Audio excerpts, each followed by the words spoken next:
All right, welcome back to episode 2 with Tom and Adam, two guys with questionable credentials. Tom, how are we doing today?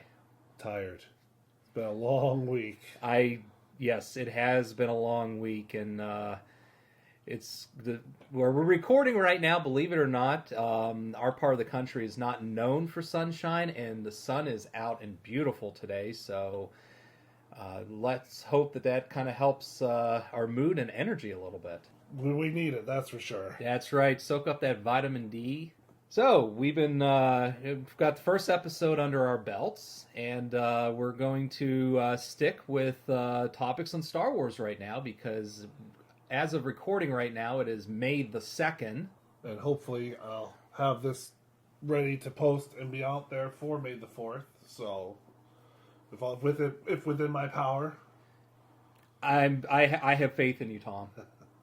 So the topic that we are going to not kind of, that we are going to discuss today is we're going to dive into our favorite Star Wars characters.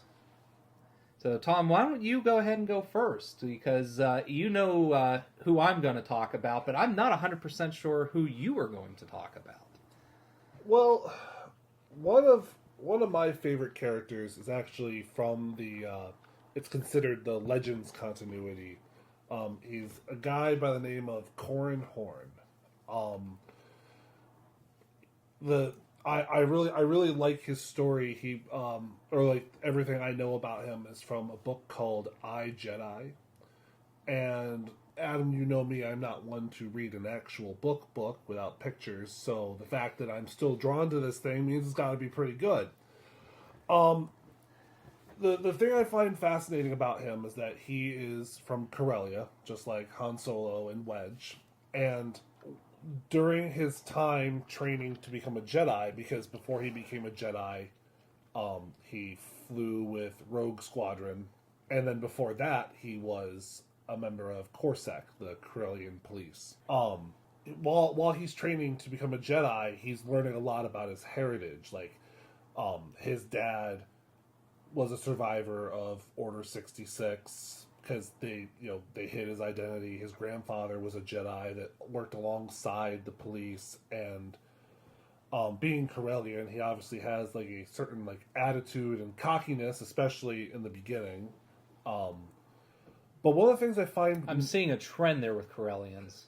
one of the things I find most interesting is that his lineage, for some reason, all of the men, because later in life he has a son and daughter, so all the men, including him and his son, are unable to use the Force for telekinesis. They're only able they can't lift rocks, like even pebbles on the ground, and they can't use the Force to like jump to escape, which kind of bodes well for Corellians since they tend to have like a stand your ground no matter the odds policy. It kind of works perfectly for a Corellian Jedi.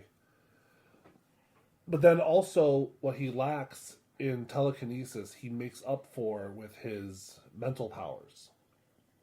He has the ability to, and it's even stronger depending on how well he knows somebody, but he's able to put images in people's minds, make like visions, and basically just force them to see whatever he wants. Like, in the book I'm reading, there's a scene where Luke is trying to teach his new students how to lift a giant boulder, and he is convinced. He's like, I am gonna do it. He's eyes closed, hand out. He feels the boulder. He's gonna pull it up. Eyes still closed. It's up in the air, and he opens his eyes to show just what he's accomplished, and the rock hasn't left the ground.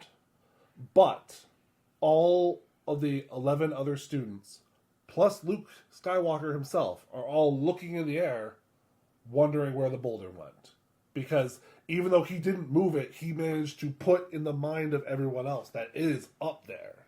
And also, he has a ability known as force absorption. which allows him to absorb energy, like in all forms. Like his grandfather was stabbed with a lightsaber fatally, and he used the Force to pull the energy out of the lightsaber and keep him alive long enough to defeat his enemy. And when he uses that absorption power, he can use the energy to fuel the powers he lacks. So he could, like in the book, it talks a lot about him being like on a hangar in a ship, comes to land, and it's kicking up dirt and dust and rocks, and he absorbs like the Force, like the literal, like not Star Wars Force, like the actual energy in the air into him, which then allows him to create a little shield in front of him so he's not getting pelted with stones. Handy, very handy. Yeah, and he has a silver lightsaber, and I think that's sick. Yeah, I would rank that right up there with the purple lightsaber. So, how about you? What are your biggest? I bet you I know what you're going to say, but go ahead. Do you? Do you really? Yeah, you do.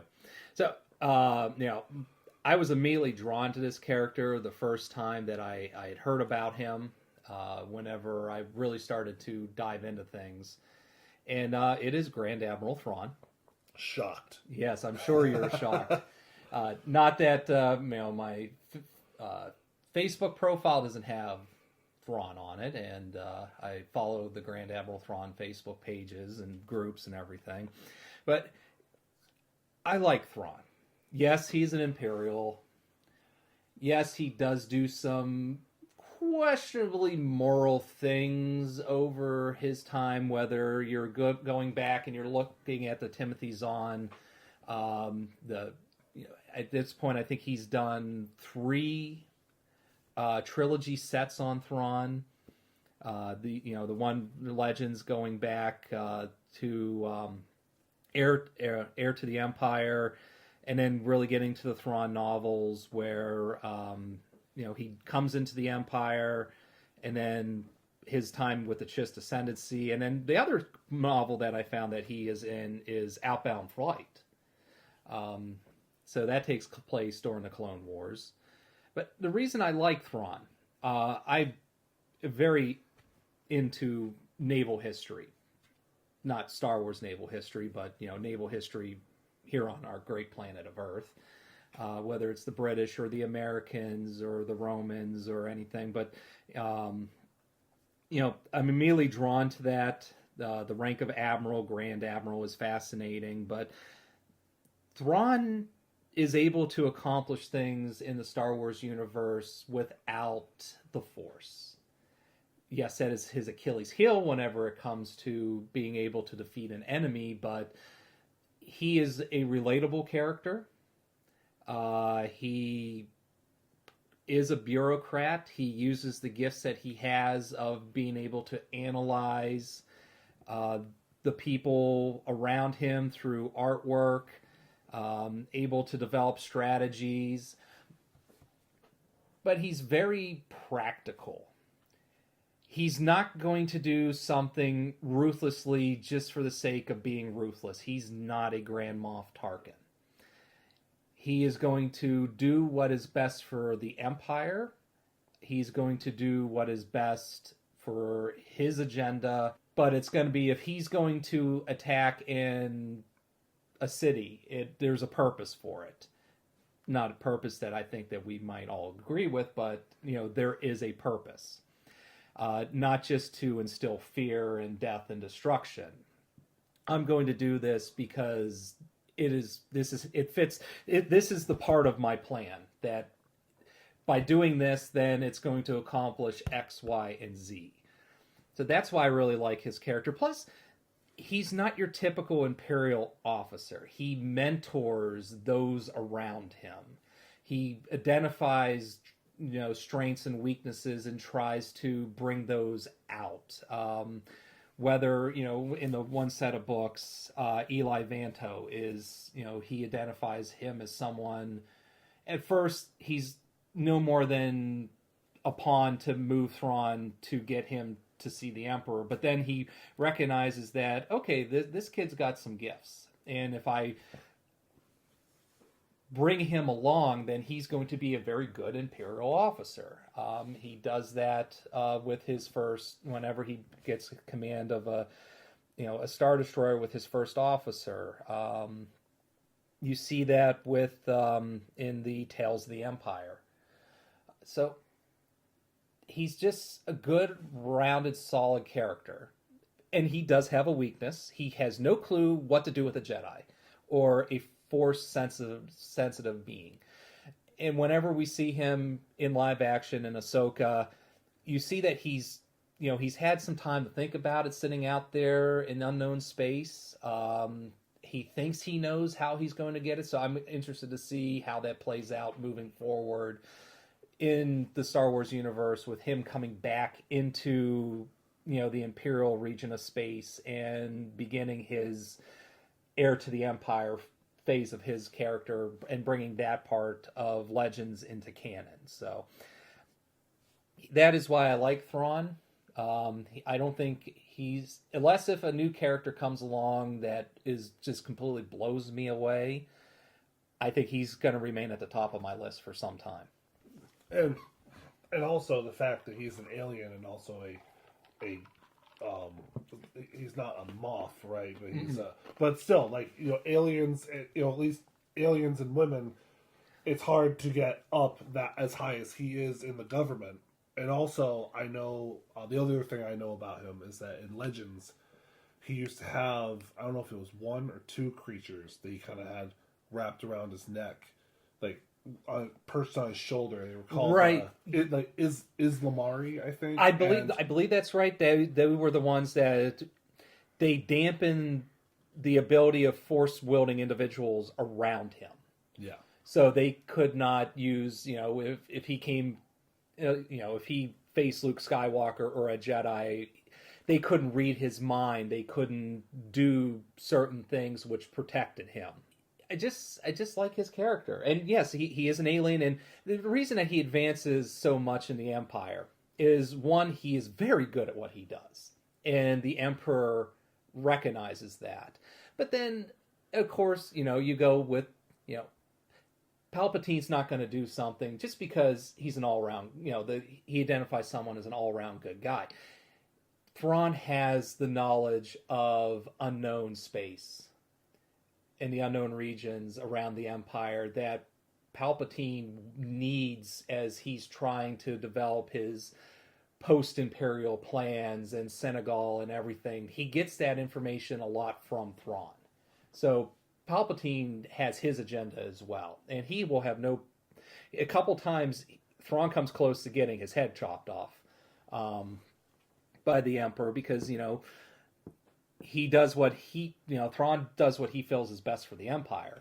But that's not the same way that the Emperor might see it. So it does get him into trouble. Plus, he does have a working relationship with Grand Moff Tarkin. He has a mutual-ish respect with Darth Vader.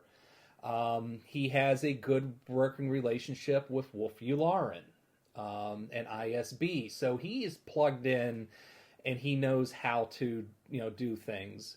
But he's also, I mentioned his Achilles heel is force senses. He has no sense for politics whatsoever. And he just kind of blunders into things without thinking about that side. It gets him in trouble a lot too. So, when it comes to character development, you create a very good character, a very good antagonist, which Thrawn is.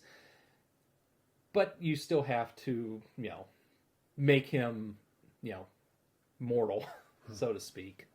Gotcha. All right, well, so I guess it's my turn again. The next character is also a Legends character. I tend to lean more towards those novels. Not that I have anything against canon. I just, it's funny being a Star Wars fan. Even before I knew what Legends was, and when it wasn't Legends, people were just like, "You like Star Wars? Here's this book." And I'm not a good reader, so I never read them until recently. But anyways, so this character goes by the name of Silgal. Now, Silgal is a Mon Calamari, so she is the same race as Admiral Akbar. She's actually also his niece. Ah. So she was a medic and also an ambassador. And the thing I love most about her is there's a series of books called The Fate of the Jedi, and it's a big plot where for some reason some Jedi start having this disease where they go mad, they think they're surrounded by imposters, and the government of Coruscant isn't thrilled by that these Jedi are just going rogue and wreaking havoc. So the was a character named Admiral Dala, who used to be an Imperial, decides that like she's going to use the government to take these mad Jedi away. And Silgal is kind of the like if Obi-Wan Kenobi is the master of trolling people, she's a close second. There's this great scene. I laugh every time when I listen to the book, where the police are there to come take the Jedi, and they want to storm the Jedi Temple and cause all this trouble, and they're talking about her inner thoughts, and he's like, they're in her head, she's like, well, and I'm not gonna attempt to impersonate the Mon Calamari voice. That I won't do that to anybody. Come on, I there's a little bit of Mark Thompson buried in you somewhere. I know, but he she is her in her dialogue, she's like, well, he's too strong-minded. I can't use the Force to make him leave. However, I could use the Force to make him suffer. So while he's standing there, standoffish, she starts using the Force to put images of rivers, waterfalls, just any kind of moving water to make him have to use the bathroom. And he starts getting all weird, he's like uncomfortable and fidgety, and she's like, that's devious. She says, she goes, so you like to call me Fishhead? Is that a term of is that a term of endearment? Is that like a nickname? What's your nickname? You look uncomfortable. Could I get you something to drink? Maybe a tall glass of water? But other than that, she was already a medic, and then with the Force, she is able to heal things way more. She is the chief medic at the Jedi Council. At one point, in the stories, she has to heal Mon Mothma of an incurable illness, and I don't know. I always had a soft spot, for her in the books. That's all I really got for that one. Yeah, I don't know her character. This is the first time I've actually heard of her. I like her, just from what you described. She has those Kenobi-esque qualities, which, I just saw a meme the other day of General Grievous and someone from the Confederation, and they're like, oh, there's a ship coming out of hyperspace. It's we're getting a large amount of sass from it, and Grievous is like, Kenobi! It's like, okay, all right. And even though she's a medic, she is a member on Luke Skywalker's Jedi Council, and she is very skilled with a lightsaber. Yeah, she as most of the Jedi are. But I think that's all I have to say about that. So I'm going to kind of split my second one a little bit. Because there's two characters that I really do like after Grand Admiral Thrawn. Oddly enough, the second one I really like is Orson Krennic. Not because I like him as a person. Sorry, that's the guy from Rogue One and Andor, right? Yes. Okay, sorry. Yes. Just wanted to make sure I knew what we're talking about. He's the guy that built the Death Star. Okay. He is, he's the project director. He's the one who makes everything happen. Again, not someone who uses the Force and everything, but what I like about Krennic is he is just such a survivor. As long as it took to build the Death Star.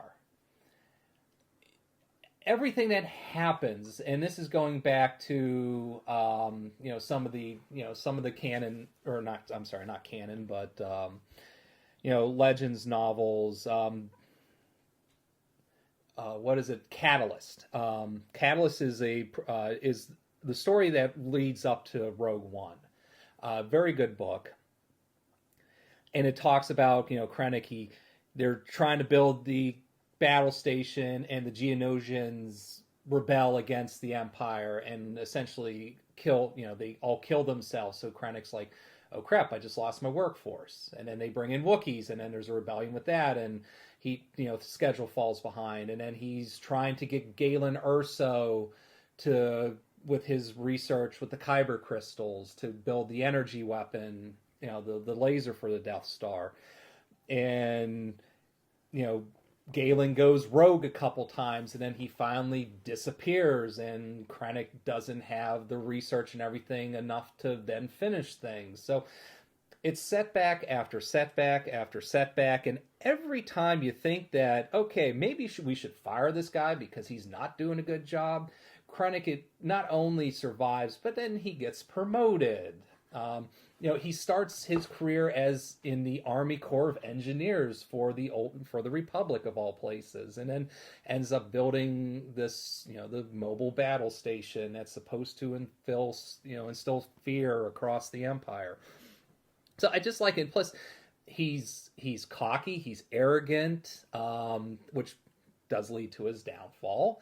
But he's just so wonderfully played as a character in Andor and in Rogue One, so I like him. And he shares the second spot with Obi-Wan Kenobi. And I'll be a little bit more brief about this. I like Kenobi as a character. Kind of has a little bit that same arrogance and everything during episodes 1 and 2, as Krennic does a little bit of a swashbuckler, not as much as Anakin, but when it comes down to it, Kenobi's such a tragic figure whenever you look at it in Star Wars. Such high hopes, being Qui-Gon's apprentice, takes on Anakin as develops him, tries to keep him, as the chosen one, bringing balance to the Force and mentoring him and everything, and then letting Anakin go blow up, do whatever he needs to do, but still kind of keeping a lid on things. And then it just all just falls apart, and he goes to Tatooine, and I'm glad that they did the Kenobi series, because it does show, okay, what did this guy all go through? Plus, there's another Kenobi book that they didn't really get into much. I thought the series was going to follow a little bit more than they did, but it's about his first year or two on Tatooine. He does get involved with a woman, not in a romantic relationship way, but to help protect her and her family from, I forget, it's been a while since I read the book, but she gets mixed up on other things, so he steps in and helps and uses a little bit of what he usually did with the Jedi. So that's the reasons that I like him. And Ewan McGregor, he does such a great job of bringing the character to life, and taking what Alec Guinness had started back in the first the original trilogy. So, and in fact, he never gives up. He's always there, even after he lets Vader kill him, or at least his physical, killing him physically. He's still there. He's still around, and he still is. He plays a major part in things. Yeah. All right. Well, so we are cutting it pretty close. So we might have to do a part 2 of this someday. My last one, I'm actually going to do a twofer as well. These guys are from canon. These are characters Count Dooku and Asajj Ventress. I like very very well known from the Clone Wars. But actually, it's the books that I like more. Dooku, there's two books, Dark Disciple and Jedi Lost. And Jedi Lost is the story of Dooku, like, when he was apprentice, or when he was a Padawan, and his journey to become a Jedi, and eventually his fall to the dark side, his loss of faith in the Republic, and it's told from a point of view of Asajj Ventress reading. She's on a mission of her own, and while she's like taking time to stake out her target, she's watching these hollow novels that, or not hollow novels, hollow messages he had saved from Dooku had contact with his sister on his home planet of Sereno. And then Asajj Ventress, in the book Dark Disciple, this was actually supposed to be a 3-parter during the Clone Wars TV show before it was canceled. And it's a story about how the Jedi decide that the war's gone on long enough. If we can get rid of Dooku, we can end the war. Let's do an assassination attempt. Who should we hire to do it? Well, let's get Quinlan Vos, who is kind of like a rogue. He's an undercover guy. Like, he kind of handles some of the dirtier jobs that the other Jedi don't want to handle. And they're like, well, he needs somebody to help him. Let's see if he can recruit Asajj Ventress. And they do, and it's interesting because at this point, Ventress has given up the ways of the Sith. I mean, she's not that she's turned to the light, but she's a bounty hunter. Mm-hmm. She actually has a single yellow lightsaber, kind of like in the Bad Batch. Okay. And she takes Quinlan Vos on as first a bounty hunter partner. Then when he reveals his plans to her and she decides to help him try to kill Dooku, they become romantically involved. And then their assassination attempt on Dooku goes bad. Quinlan Vos gets captured, turned to the dark side. Then then Ventress helps the Jedi stop him, and just the way the book, without giving anything away, the way the book ends that story, and also, well, actually, no, I guess it's not a spoiler because they talk about it in, the Tales of the Jedi, or Tales of the Underworld. Yes. She's killed, and Quinlan Vos and Obi-Wan Kenobi take her to Dathomir, her home planet, where she is laid to rest in the waters of her people. And until that show came out, she was dead. Mm-hmm. I mean, it's a great story. Yeah. You mentioned Mark Thompson before. Honestly, a book's got to be really good or really popular for me to buy it. If it's not him narrating it, his voices are great. Oh, look at that! Just about 30 minutes. So I don't know about you, buddy. I think that might be a good spot to end. I think it's a really good spot to end today. I think based on the way we're talking, we're thinking we're probably going to do one more Star Wars video before we try to move on to something else.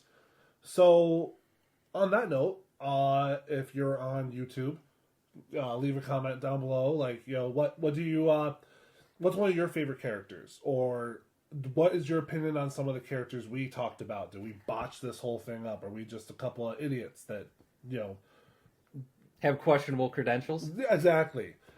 If you're on Apple, Spotify, Amazon, please, leave a review. We're open to criticism. Drop us a line. We have you can reach us through Gmail. Yes, Gmail. We are 2guysnocreds at Gmail.